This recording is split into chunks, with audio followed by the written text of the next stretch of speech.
Escolhe tu. Quem quer que escolha, eles falam de filmes. Escolhe tu.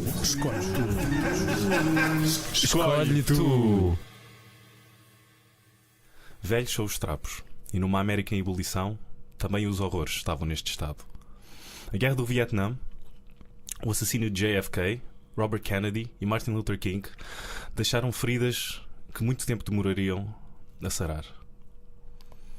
Em 1967, Peter Bogdanovich, então novato, a convite de Roger Corman, realizou a sua primeira longa-metragem, Targets, com Boris Karloff. E tudo resultou de um pequeno desafio. Uau! Isso parecia um trailer agora daqueles. E agora qual foi o desafio? O desafio foi ele usar primeiro 20. Ou seja, o Boris Karloff tinha 2 dias de filmagens que devia ao Roger Corman. E se calhar vou mudar esta cadeira porque está a chiar, é aquela cadeira que chia. Mas dá ambiente. É? E podemos fingir que estamos num castelo abandonado na Transilvânia. Exatamente. Não, mas podemos continuar. Ok. Pronto, já cá estou outra vez. Mas sim, primeiro foi esse desafio e depois também foi. Depois enche lá o filme com outras coisas lá pelo meio. Põe lá outros atores e não sei o quê. Que poderia ter ficado numa banhada total e que era só mais um filme do Roger Corman, e foi completamente o contrário. Temos aqui um belo pedaço, mais que memorável, no entanto esquecido pelo tempo. Muito esquecido pelo tempo, sim. Não é um filme que costuma ser muito falado quando se fala da carreira do Peter Bogdanovich.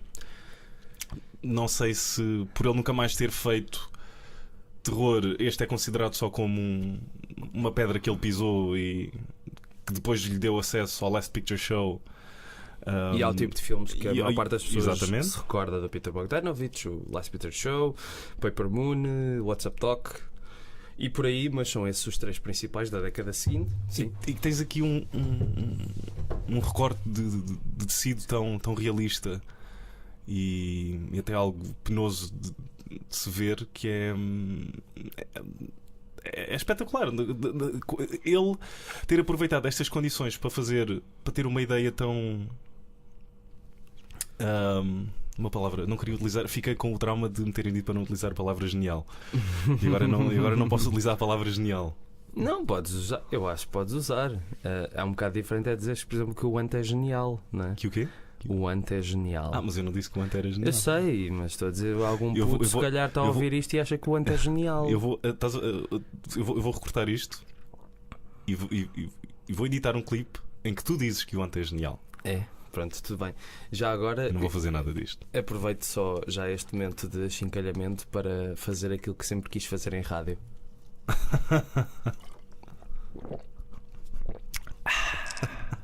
Pronto, isto fui eu a beber água. Adeus pessoal, acabamos aqui hoje. De forma bastante sensual. Estamos a desviar-nos muito.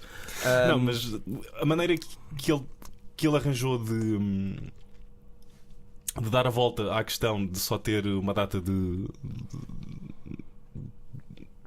bobines velhas do The Terror, em que ele próprio disse, porque o Jack Nicholson entra no filme. Exatamente. E ele próprio disse, eu achava que o Jack Nicholson era um mau ator quando eu vi este filme, e eu tinha essa má impressão dele. E esta forma que ele arranjou de fazer uma ideia, de conceber esta ideia pertinente no que podia ser só mais um corte e cola do Roger Corman, acho que é mesmo de se louvar e não deveria ficar esquecido. E já agora, porque só mais uma informação temporal para os nossos ouvintes saberem, nós estamos a gravar este episódio poucas semanas antes da estreia do Escolhe Tu, num desfazamento de alguns 1 ou 2 meses desde os episódios anteriores, e portanto algumas coisas mudaram, nós crescemos um bocadinho em algumas coisas, e por outro lado o Tiago já não se lembrava que este filme tinha sido ele a escolher para o Escolhe Tu. Então, mas agora já te lembras porque é que escolheste o filme? Não, porque eu vi isto pela primeira vez na universidade, não sei em que cadeira, nem me lembro do trabalho que eu fiz em concreto com o filme, mas quando eu estou a ver um filme e o filme está mesmo a provocar uma reação em mim, eu digo para mim mesmo: este filme é espetacular. Eu estou a adorar isto. Sim. E cada vez. E vai passando uma cena e outra, e aquilo vai-se acumulando de tal maneira que eu fico num êxtase completo por dentro. Tipo, isto é fabuloso. Como é que eu. Isto é incrível. Eu tive essa sensação com este filme porque não estava mesmo nada à espera. Eu também não me recordo ao certo se eu já sabia como é que o filme tinha sido feito, se não sabia. E vê-lo foi uma surpresa maravilhosa. Mas este filme é tão fresco. Imagina as pessoas. O filme não teve sucesso quase nenhum de bilheteira, teve boas críticas. Mas também não precisavam, não é? Custou 2 tostões e meio. Custou 2 tostões. O Roger Corman teve ele ganhou mais de $25,000, não foi? Sim. Com o filme. E como é que ninguém fala disto? Como é que está tão esquecido? Porque o filme, na montagem, dos planos que ele utiliza. O filme consegue disfarçar muito bem a sua falta de orçamento. Sim. Ele utilizar POV shots para quando. Parece. Há lá um. Lembras-te? Claro que lembras. Sim, eu revi o filme há uns dias, sim. Mas da cena em que o assassino está com o pai no shooting range. Sim. Eles estão a fazer tiro ao alvo. E há lá um plano que é um POV shot e que tu, num contexto moderno, parece que estás num videojogo de primeira pessoa, porque mesmo tens a arma. Isto foi feito em 1967 e está tão à frente do seu tempo que é incrível. Eu não sei se tiveste essa sensação. Deixa-me só dar mais um exemplo. Há uma transição, há um corte que eu acho que não tenho certeza se é dessa cena, que é feito com. Ou seja, acho que corta para preto e depois há um fósforo. Sim. E é aí que depois a cena. Eu achei esses pequenos toques brilhantes. Lá está, é difícil compreender e meter-me em 1967 e ver com os olhos da altura, porque não os tinha. Não estavam feitos ainda. E eu não sei, quem quer que tenha visto este filme na altura, o que é que terá sentido? Sim, porque acho que rompe mesmo com. Eu acho que tem a ver também por favor. acho que tem a ver também com a era em que o filme é feito. Quer dizer, não sei se podes dizer que este filme é de 67 ou de 68. Eu achava que era de 67 e por achar que ser de 67 achava bem, é o retrato da violência banal, ou seja, do maior terror de todos, que é a violência urbana, e sai no mesmo ano do Bonnie and Clyde, ou é contemporâneo do Bonnie and Clyde, e começa a tal revolução de uma Hollywood em que a violência é mostrada de uma forma que é às vezes glamourosa, às vezes irracional, e que acaba por retratar muito bem aquilo que a América era no pós-JFK, no pós-Martin Luther King, durante o Vietnã, ou seja, que as pessoas... em que há uma família americana que é perfeita nas aparências e que tem uma bomba para se explodir dentro desse seio familiar. Sim. E eu vi o filme há uns anos e fiquei muito, muito surpreendido, porque lá está, é um filme bastante atípico do Bogdanovich. Eu adoro o Last Picture Show, adoro o Paper Moon e adoro o What's Up Não Doc. só do Bogdanovich, mas toda a gente envolvida. Tipo, o Boris Karloff no papel tão...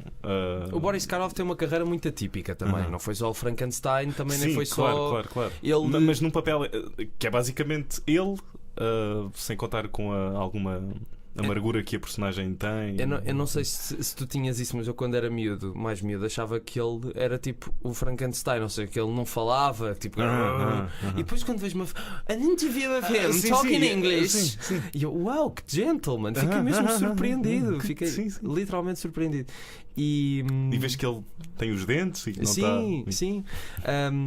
E depois o filme tem de facto bastantes momentos em que não sei se diria que está à frente do seu tempo, mas que estava contemporâneo da revolução que iria surgir dentro em pouco tempo. O que acontece é que 50 anos depois o filme continua bastante fresco, como tu estavas a dizer. E o que eu acho engraçado é que o Bogdanovich, que se diz diz que não combinar nada com a sua geração, diz que é um cineasta old school. Este filme é exatamente o contrário. Foi o que eu achei.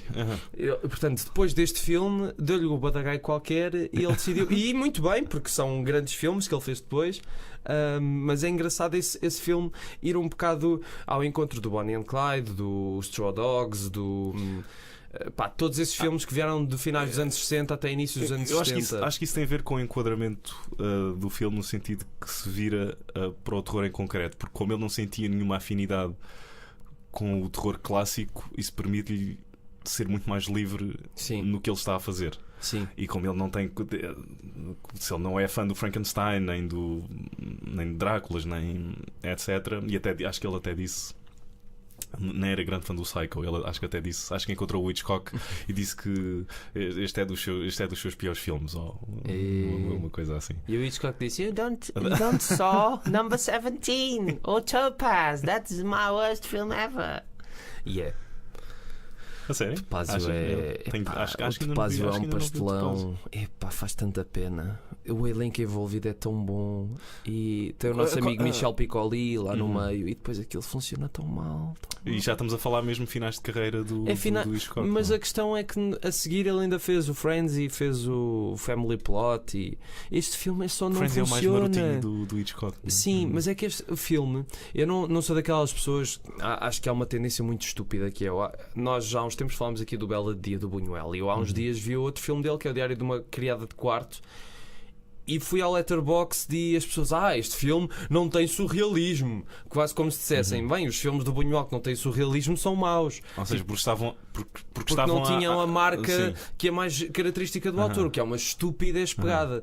Estavam à espera de encontrar algo familiar e como não o encontraram, voltaram-se imediato contra o filme. E eu não posso dizer que o Topázio é um filme menor do Hitchcock por ser pouco Hitchcockiano. Porque se fosse assim, então teria de dizer que o Under Capricorn é um mau filme e não achas que é um grande filme e dos 20 melhores dele. Junta e não lista, é nada de Hitchcockiano. Junta à lista o Mr. and Mrs. Smith. Sim. Com o Carol Lombard. Uma screwball comedy que ele fez. Esse ainda não vi.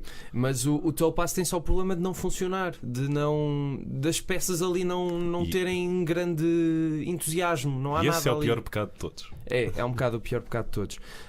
E estávamos a falar disto porque estavas a dizer que ele não gostava do Psycho. Também o Bogdanovich pode ir passear um bocadinho às vezes. Eu gosto muito dele e acho que ele faz imitações perfeitas de muita gente. Mas falando do filme, eu não sei se tu sentiste isso. Da primeira vez que eu vi o filme, e desta agora vez não também. Aqui nada, mas... Bolas, Tiago. Da primeira vez que eu vi o filme e desta vez que o revi, também senti que quando o miúdo mata a mãe e a irmã e não mata o pai, não é? Mata a mãe, a irmã, etc. E mata o namorado da irmã ou o marido da irmã. Aquilo é tão chocante porque é tudo feito de uma forma bastante lenta. Ou seja, ele mata as pessoas e depois tu ainda estás mais um bocado naquele cenário porque te vão mostrar muito lentamente a carta que ele deixou. Ou seja, em que ele diz que ele diz: matei a minha mulher e a seguir vou matar a minha mãe e a seguir vou matar muito mais gente, muitas mais pessoas. Mas aquilo tão lento, tu já viste, aquilo já houve ali a bomba, já aconteceu. E depois lentamente ele ainda vai, tipo, não vai mostrar logo o que vai acontecer a seguir, vai perder tempo para te mostrar a carta. E tipo, tudo muito calmo, silencioso. Para mim é um plano aterrador. Tipo, acho que poucas vezes no cinema americano, mesmo desta época, tu tiveste uma cena tão intensa com tão pouco. E depois há aquela dicotomia também que eu acho que é fascinante no filme, que é quando a distinção entre o real e a ficção começa, ou seja, o real do filme e a ficção... Há uma linha muito tenue que começa a desaparecer e que nos vai levar ao clímax do filme.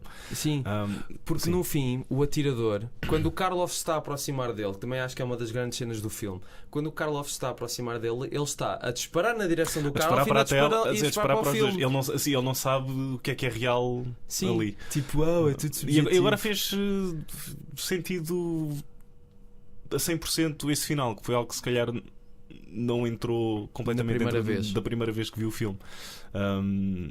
Mas se calhar é daquelas coisas que não é muito subtil, não é uma ideia muito subtil, mas acho que funciona.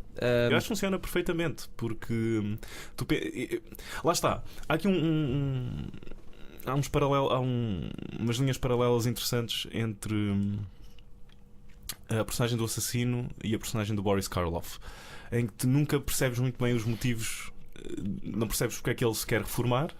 Exatamente. Ele só diz que o mundo pertence aos novos, eles que fiquem com ele. E não percebes muito bem porque é que o assassino está a fazer o que está a fazer, que é um dos pontos fortes do filme também, que é esta essência de qualquer razão para o mal existir. Simplesmente existe. Não é nenhuma ressurreição para ter a sua noiva de volta. Não sei, agora estou a pensar estou a pensar no Beauty and the Beast dos Universal Monsters. Eles são a representação do típico vilão dos filmes de cada um do seu tempo. Sim. O vilão dos filmes vitorianos e o vilão da modernidade, mas em que no final tu até ao final não tens ninguém que consiga confrontar o atirador.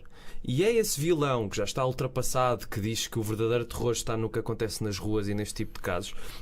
É esse vilão que é o único a aproximar-se do atirador, vai lentamente e com bastante firmeza, convicção, avança, e no fim dá-lhe um estalo. E ele fica num canto como se fosse uma criança que levou um raspanete dos pais. Porque ela é uma criança. É uma criança, é isso. Porque é tão insignificante para o que significa, para o que ele significa para o mundo, que é só uma pedrinha no meio do nada, que ele recolhe-se logo para o seu estado normal. Eu acho que em parte o Bogdanovich com isso estava a criticar a sua própria geração. Ou seja, como era uma geração que alguns se calhar passaram pelo Vietnã, mas não é o caso dele e dos comparsas dele, pessoas que estavam tão alienadas da vida real por causa da televisão, por causa de terem crescido num meio onde as imagens eram mais importantes do que o real, de repente já não tinham crescido. Sim, ou porque a sensação de combate e a própria necessidade de que eles... A necessidade de ter alguma violência, um contacto com a violência imediato e direto, e trouxeram isso para casa. Exatamente. Acho que foi o que aconteceu com esta personagem. Sim. Mas ele não teve na guerra. Ele não teve na guerra, tenho certeza. Quando ele... Não tenho a certeza. Eu acho que teve. Ok. Eu acho que sim. E por isso ficou com isso sarado, sim. Não sarado, sim. Faz sentido. Porque há ali uma falta de emoção, porque ele atirar ao alvo contra latas ou contra pessoas é exatamente a mesma coisa. Sim. Ele abre a Pepsi, bebe, dá uma trinca na sanduíche, para ele é completamente normal. Tudo igual. E se tu tens a personagem do Boris Karloff a confrontar a sua própria mortalidade, e depois tens a personagem do assassino a confrontar a mortalidade de toda a gente à volta dele. Exatamente. E aquele plano que já tinha conversado com isto antes, aquele plano de quando ele está a começar a matar pessoas do cimo de um reservatório, não sei se é de água, né? Mas em que há um plano que é, tu vês pela mira da pistola, da espingarda, e é exatamente, parece uma reprodução do vídeo do Abraham Zapruder da morte do JFK. Epá, de facto, é daquelas coisas. É um filme que não ficou preso no seu tempo, ao contrário do que seria se calhar expectável, porque há muitos filmes, temos de ser francos, o Easy Rider não envelheceu bem. Não, eu concordo. O Bonnie and Clyde envelheceu bem em algumas coisas. Eu gosto muito do filme. Sim, mas é daquelas coisas, a violência é aquela coisa. Eles precisavam de exagerar aquilo porque na altura não havia nada assim, ok. Mas acho que era exatamente isso que o Bogdanovich não queria fazer aqui. Ele não queria... Acho que um dos grandes pontos contra filmes de terror é que ele achava que metiam uma violência muito cá em cima e faziam muito dela. E ele queria fazer exatamente o contrário. Queria mostrar mesmo o que é que a violência é. Que não quer meter um laço de todo glamouroso à volta de sangue. Queria fazer exatamente o contrário. Mas ele acaba por pôr um laço glamouroso à volta de sangue, neste caso. Sim, porque é aquela coisa. No terror, tu tens aqui o terror propriamente dito, é terror por causa disso. Neste caso, tu tens, não é uma figura sobrenatural ou fantástica ou com poderes, é um tipo normal que começa a matar pessoas normais em momentos normais. Coisas que acontecem diariamente, coisas que temos atentados a acontecerem, que ultimamente já não acontecem na Europa há algum tempo, mas que acontecem e que as pessoas têm medo disso. Isso é o grande terror da humanidade. Isso é o grande terror que de há 50 anos para cá não mudou. Sim, tu podias fazer este filme hoje ou amanhã e. Ou depois da manhã, ou já depois da agora. manhã. Bem, se calhar há alguns dias para isto ficar bem feito. Mas dava na perfeição e não tinhas que alterar muitas coisas. E acho que isso é uma boa prova para um pedaço cinematográfico. É tu conseguires desenterrar o filme e veres que está tão ou mais atual agora do que estava na altura. Exatamente. Bem, não digo assim, está tão atual agora como está na altura. Não digo mais. Mas outra coisa que também achei muita piada é depois do clímax, depois do Karloff dar um estalo e não sei o quê, depois tu tens um plano dos carros a irem-se embora do drive-in e depois aquilo acaba só com o carro dele, como se fosse a primeira e a última testemunha da tragédia que aconteceu toda ali. É outro pormenor que acho E esse plano é fantástico. realmente delicioso. E depois também a referência ao Howard Hawks, com o filme que o Karloff fez para ele, e a frase que o Bogdanovich diz que todos os grandes filmes já foram feitos. É assim, é daquelas coisas, uma pessoa fica a pensar, eu acho em 2018 todos os grandes filmes já foram feitos. Se o Bogdanovich Se já o o achava. Bogdanovich há 50 anos e ainda não tinha havido nem o Padrinho, nem o Apocalypse Now, nem o Conversations, já para falar do Coppola, nem outros grandes filmes, nem o Era Uma Vez na América, nem esses filmes todos ainda não tinham aparecido, como é que todos os grandes filmes tinham já ter sido feitos? E eu não sou muito otimista nesse aspecto, mas se calhar ainda vamos ter grandes filmes durante os próximos 50 anos. Sim, acho que é muito Se calhar só feitos para- pessimista do Bogdanovich. Eu percebo de onde é que ele está. Mas a questão é que ele na altura não tinha motivos para ser pessimista, porque Estava no início de carreira. não era só estar no início de carreira, não havia o digital, não havia, as pessoas não podiam ver filmes a torto e a direito, percebes? O que achas que se vai dizer daqui a 30 anos? Eu acho que daqui a 30 anos, eu acho que se calhar a previsão que o Spielberg e o Lucas fizeram, acho que vai estar bastante certeira. Acho que o cinema vai se tornar tipo a ópera. Ok. Vai ser uma coisa de luxo, em que, pronto, quer dizer, não, os filmes não estão em cartaz muito tempo Completamente agora. contra as origens do cinema. Mas houve, a ópera também era uma coisa popular no seu tempo. A pintura, pronto, isto é aquele caso óbvio. Não tem nada a ver, mas só que a questão do cinema é o cinema não perdeu o impacto. A ópera se calhar perdeu. Não tem aquele impacto popular que tinha o Verdi e que as pessoas cantavam as músicas e não sei o quê. Mas perdeu a ligação dos espectadores ao cinema por causa de várias coisas. Nomeadamente, primeiro temos de perceber que 95% das pessoas calhar têm mais que fazer do que ser cinéfilo. Portanto, não podemos estar a julgar as pessoas por não gostarem de cinema como nós gostamos, né? Pronto, depois essas pessoas vão ao cinema muito ocasionalmente. Mas essas pessoas mesmo assim veem cinema, só não aprofundam. Veem algum cinema. Mas eu estou a dizer as pessoas que iam ao cinema ocasionalmente, essas pessoas estão a começar a desaparecer. É daquelas coisas, eu não quero estar a... Mas é muito difícil. E a única maneira disto sobreviver é se de facto os realizadores e as distribuidoras lutarem pelos filmes e não estarem a desperdiçar milhões de dólares para meterem um filme logo nos videoclubes. Isso é estúpido. Mas eles não podem dar. É que não é, Eles não podem dar o argumento de não, você está errado. É com este modelo que nós ganhamos dinheiro, não é com o outro. é? Como? Não sei, eu estou a fazer de advogado do diabo agora. Não, mas a questão é que para isso mais vale só apostares no VOD. Porque assim estás a desperdiçar dinheiro porque não vais ter ninguém nos cinemas, percebes? Ou seja, se é para fazer isso, evitar sequer uma distribuição em sala e fazer só VOD. Sim, porque pá, esta questão toda de lançar essas coisas em simultâneo, ninguém pediu isso. Pá, se o novo filme da DC estrear agora e só daqui a 6 meses estiver nos videoclubes, ninguém vai chorar.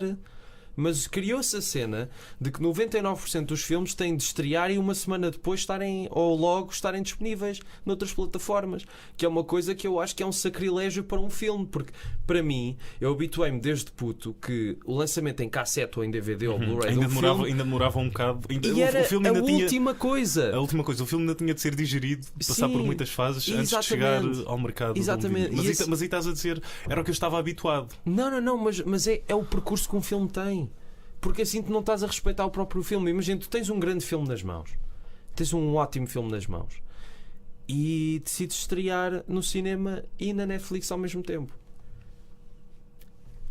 É claro que não vais ter, para já não vais, o impacto que o filme vai ter vai ser muito mais reduzido.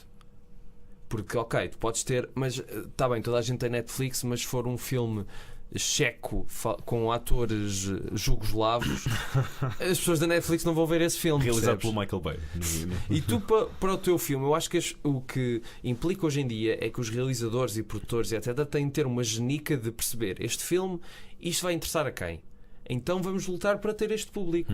E vamos vamos fazer crescer este público. E tu não fazes um filme crescer e dizer, olha, está aqui, vão ver. Percebes? Tens de criar alguma coisa com os espectadores. Tens de. É por isso que há umas décadas. É só feito em sala. Sim, não, começando pela sala e depois as outras fazer plataformas. um ciclo completo. Sim. Não é misturar ciclos. Tipo, ninguém. Como é que eu.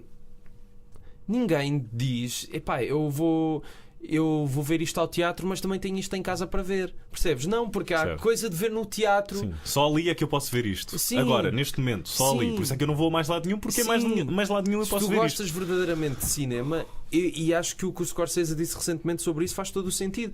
Temos de lutar por isso, porque é uma coisa que é essencial e que não podemos deixar morrer. E não estamos a falar do Targets. Não estamos a falar. Mas ok, mas o Targets também fala sobre isso. O Targets fala de um fenómeno de que o Roger Corman foi responsável a bem, que é o fenómeno dos drive-ins. Ele conseguiu pôr filmes do Bergman e do Fellini a passarem em drive-ins. Com trailers fantásticos. Sim, e era uma coisa que eu não Feitos sabia. pelo Joe Dante e pelo Alan Exatamente. Arkus. Era uma coisa que eu não sabia, que as pessoas tinham umas colunas de som para meter no carro para ouvirem o filme. Isso eu não sabia que era assim, porque eu sempre me intriguei. Então eles estão a ver o filme de janelas fechadas. Não estão a ouvir nada. Mais perto, não foi drive-in. Ia dizer, o mais perto que eu tive de drive-in foi estacionar o carro no continente e ver o primeiro Piratas das Caraíbas com os meus pais. Mas saíamos do carro. Não era tipo, havia lá cadeira. Assim. Sabes que eu ando a ouvir um podcast que já. Nem sei se chegámos a falar aqui. Eu acho que da última vez que gravámos este podcast ainda não estava a ouvir. Mas estou a ouvir o Here's the Thing do Alec Baldwin. E há um episódio em que ele entrevistou o Michael Eisner, que foi o CEO da Disney e da Paramount. Muito controverso também na altura. Muito controverso, mas é um tipo que dá gosto de ouvir falar, porque o gajo diz. Ele estava na Paramount quando foi o Saturday Night Fever e o Grease e não sei o quê. E estava na Disney quando foi a Dama e o Vagabundo 2, a Cinderela 2 e 3. Não vamos falar disso. Okay. Não vamos falar disso. Mas ele, quando entrou, foi na altura em que a Disney estava na ruína e ajudou a que a Disney voltasse. No meio dos anos, ela voltou com a Pequena Sereia. Okay. E foi até ao Tarzan. E basicamente ele disse que, pá, por mais que gostes do Grease e do Saturday, e eu não sou grande fã do Grease, nem vi o Saturday Night Fever ainda, mas lá está, são filmes que eram com uma ideia. Eram filmes com uma ideia e não tinham medo de arriscar com um orçamento limitado e pensar, bem, no mínimo vamos recuperar isto, percebes? Pá, e tem de ser isso. Acho que tem de se pensar mais na experiência do cinema, e o que pode acontecer mais para a frente é vamos pegar naquele filme, na ideia daquele filme espetacular do Johnny Depp, que é o Transcendence. A internet vai deixar de existir. A ideia é boa, sabes? O problema é o filme, que é mau. Mas é um bocado isso. Ou vai haver alguma coisa e vamos deixar de ter internet e vai tudo voltar a ver as cassetes do avô. Mas que mais tens a dizer sobre o Target? O facto de não haver nenhuma nota no filme. Certo? Não há banda sonora. Não tens nenhum Mickey Mousing aqui a tipo. Tens agora sentiste, é? agora sentiste. Mas não é aquele enquanto o Karloff está a aproximar. Eu sei. Estás a perceber o que eu estou a dizer? Sim. Enquanto o Karloff está a aproximar. Tens só o ruído da multidão. É que é até mais assustador do que teres. É aquela coisa que muitas vezes, quando eu lembro-me numa aula de guionismo, estávamos a ver o Sunset Boulevard, eu já o tinha visto. Há uma cena típica de Hollywood clássica em que o Eric von Stroheim revela ao William Holden que ele foi o realizador da Norma Desmond. E depois tens I was her director. Tipo a música. Sim. E os meus colegas estão logo, parece uma telenovela, agora grande surpresa. Pronto, era uma coisa que o cinema clássico tinha, temos de respeitar. Quer dizer, não é o cinema clássico. Os filmes tinham e ainda têm às vezes, mas é uma coisa que temos de respeitar, não é uma coisa má, é uma coisa que diferente. tem o seu. Sim, é diferente. Tinha uma banda sonora exacerbada. E temos de enquadrar na época. Exatamente. E há casos em que funciona muito bem, e acho que o Sunset Boulevard é um deles. Desculpem, estúpidos. E é um bocado isso, quer dizer, por Falas outro com lado alguém aqui, dessas pessoas? sim. É o que acontece um bocado aqui, quer dizer, ao contrário, que é sem a banda sonora, quão melhor fica o filme. Quão melhor. É como neste caso. Era aí que eu queria chegar. Não, mas achei fascinante quando o Bogdanovich disse que para poupar dinheiro nós. Estou a falar principalmente daquela sequência toda em que ele está lá está no reservatório de água com a sniper. Ele a dizer que isto foi tudo. Nós rodámos isto sem som, isto foi tudo na pós-produção. Pela mão da Verna Fields, que era na altura ainda só uma editora de som. Mas que está uma. Ninguém diria. Não, ninguém diria que ela adicionou aquilo tudo em pós e acho mesmo brilhante. Foi com o Final Cut, não foi? Foi com o Final Cut. Ou com o Premiere. Final Cut, mas na altura tinha uma roda. Era. E uma tesoura. Uma tesoura. Devia ser fascinante editar coisas nessa altura, montar coisas nessa altura. Devia ser muito complicado. Talvez no futuro ainda. Eu gostava de aprender essas. Não é como aqui, que eu tenho a faixa digital do áudio, que é só dar um clique e já está. Apesar de que ias mesmo lá com a tesoura no monitor. Ok, isto agora corta-se aqui. Foley isso vai ser bom. o meu toque de mensagens. Se quiseres, podes meter os meus sons, podes melhorá-los em pós também. E fazes tipo uma explosão. Bomba de Hiroshima. Bomba de Hiroshima. Tu disseste, não fui eu. Mas diz.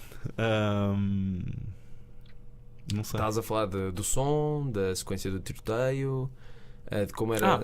Que é no silêncio que o terror. Ia dizer se empapa. Tipo, se torna mais sólido, não sei. Aqueles. Sim, estou a em perceber. que nada acontece e tu consegues respirar aquele ódio todo no vazio. Não sei, só estou a dizer palavras Eu estou a perceber o que tu queres dizer, meu caro amigo. Eu estou a perceber. Olha, é um grande filme. Merece ser mais falado. Merece muito mais ser falado. Isto foi dos últimos do Boris Karloff. Isso foi, mas foi ainda o houve, último. Ainda houve mais alguns. Ainda houve o Comedy of Terrors, acho eu, que é um grande. Que eu prometo, o Rui já me emprestou o filme há muito tempo, mas eu estou a fazer uma maratona de Universal Horror e eu prometo vou ver esse filme no último dia ou no dia a seguir. Pronto. Já estou a fazer uma concessão. É uma comédia tão. Esse filme é tão engraçado. Vincent Price também é. E o Peter Lorre esse foi o último filme do Peter Lorre. Okay. Esse filme é daquelas coisas. Tu sabes que o filme não é perfeito, mas é uma delícia. Esse filme é uma delícia. Tudo. Mas se tu comes um gelado do McDonald's, sabes que aquilo não é bem gelado. Calma. Ok. Eu diria mais comer um corneto daqueles premium. Sabes que não é um gelado. Pois, lá está, sabes que não é um gelado premium, mas parece. Bom, se calhar acabámos aqui, né? Já agora anunciamos que o próximo filme vai ser algo completamente diferente, falado em sueco, do Sr. Ingmar Bergman. E vai ser uma comédia dele. Que é uma coisa que as pessoas também. Não, o Bergman só fazia coisas sérias, que o sério é que é bom, comédia é uma porcaria. E vamos trazer aqui uma comédia chamada Das Undabrot. Não sei se é este o título, eu agora tive só um espasmo. É O Olho do Diabo em português. Ok. Pronto. É isso. É muito Mário Bava esse título. O Olho do Diabo. O Mário Bava foi o filme que tu escolheste a seguir. Certo, o Black Sunday é dele. Ou não? Não vamos falar do Black Sunday do Mário Bava. Não. Vamos falar do Black Sunday do John Frankenheimer. Isto era muito. Ora, isto está um bom episódio. Tu veres o filme errado e nós vemos filmes completamente distintos. Sim, então quando aquele italiano entra. Isso era uma boa ideia para um podcast. Tipo, imagina, mas cada um via um filme diferente. Tipo, Black Sunday, O Abismo. Tantas possibilidades. O Abismo? O Abismo. Tens o Abismo do Peter Yates e o Abismo do James Cameron. Sim. Olha, uma ideia pensa. O The Postman também. Tens o carteiro de Pablo Neruda e o Postman do Kevin Costner. Ou do Chuck Norris, ou lá o que é. É do teu Kevin Costner. Mas olha, então acabamos aqui, não é? E com esta ideia vencedora. Exatamente. Por acaso agora os próximos episódios vão ser muito acutilantes, acho eu. Tenho curiosidade de ver este Black Sunday que nunca vi. Eu acho que vais. Também não vi nenhum dos dois que vão estar no último episódio. Mas isso ainda é segredo. Ia fazer um trocadilho com a palavra segredo, mas isso ia estar a revelar o título de um dos filmes que tem segredo no nome. Não vale a pena. Deixa estar. Então olhem, adeus. Qual é que é o filme?